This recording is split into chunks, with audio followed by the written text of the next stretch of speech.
I'm Brittany Lewis with Forbes Breaking News. At a House Financial Services Committee hearing last week, Representative Ayanna Pressley spoke about the treatment of the disability community.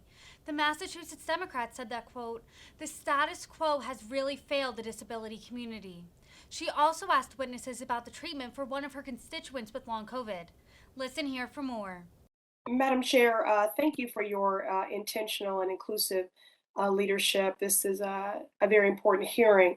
For too long, the status quo has really failed the disability community and subjected our disabled neighbors really to a second class standard of living. Today, we've certainly heard many compelling facts and figures which do underscore the complexities of navigating this fundamentally flawed system, particularly for our neighbors and our loved ones in the disability community. But policy ultimately is about people. It's not a document on a shelf, it is the lived reality in our communities. Policy dictates quite literally who lives, who dies, and who thrives. So I want to talk about one of my constituents from Cambridge, who we will call Mr. James. And Mr. James say he develops long COVID. Conservative estimates put that at a community of about 8 million right now. So he develops long COVID, like millions of others, as a result of this ongoing pandemic. He experiences symptoms like chronic fatigue syndrome, cognitive dysfunction, and then he begins to struggle at his current job.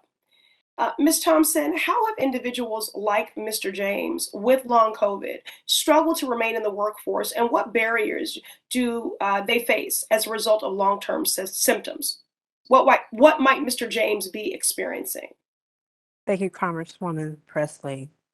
I want to start off by saying in July 2021, the Biden administration released a guidance package that announced long COVID may be a disability under the ADA. Thus, under the ADA, it requires that employers make reasonable accommodations for disabled people. However, this standard has not been a smooth transition for those with long COVID because employers haven't or won't make certain adjustments requested, or because some individuals may not be able to continue their positions due to their illness. Some of the accommodations that can be worked is allowing people to work from home, which offers flexibility around schedules, adjusting work styles and dress codes, which allows for long COVID, which is easier for long COVID haulers, and be able to sit versus stand in case someone works in a shop, have an office nap room, quiet area for rest, storage areas for medication, temporary shift and responsibilities. We have even seen the Office of Disability Employment release some helpful information for employers with long COVID and their employers as to how to provide these accommodations to make the processes much smoother. Okay, very good. Thank you. And so now let's say Mr. James can no longer work and turns to our disability safety net in order to make ends meet by applying for SSI, Supplemental Security Income. So, Ms. Thompson, yes or no, would Mr. James be receiving enough from SSI to make ends meet in a district like mine or to live above the federal poverty line? Yes or no? No, And would SSI allow Mr. James to have emergency savings, say more than $2,000? no, not with the current limit. Okay. So to be clear, Mr. James develops long COVID. His symptoms render him unable to work.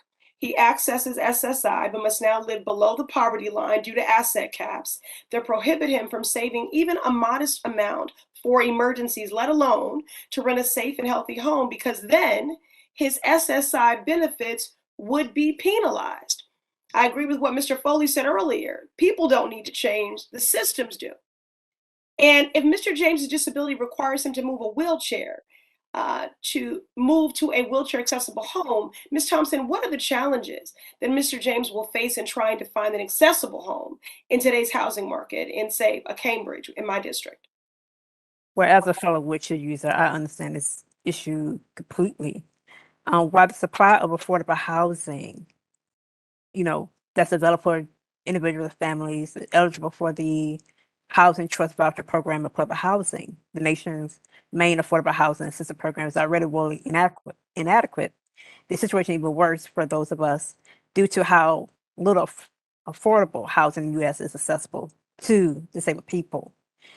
with left a little recourse with affordability and accessibility housing and it being out of reach. Disabled people make up roughly half of people in this country who are forced to turn to homeless shelters to keep a roof over their heads.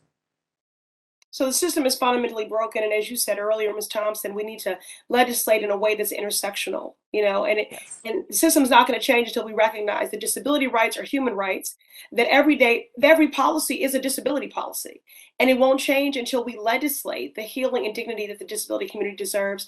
I want to request unanimous consent to submit into the record a report published today by the Center for American Progress titled "Removing Obstacles for Disabled Workers," which would strengthen the U.S. labor market. And finally, to those that are visually impaired, and top of this, I'm a Black woman with a bald head, wearing a gray top and hoop earrings. Thank you. Without objection, and thank you so much, Congresswoman Pressley. The gentleman from Texas, Mr. Rose.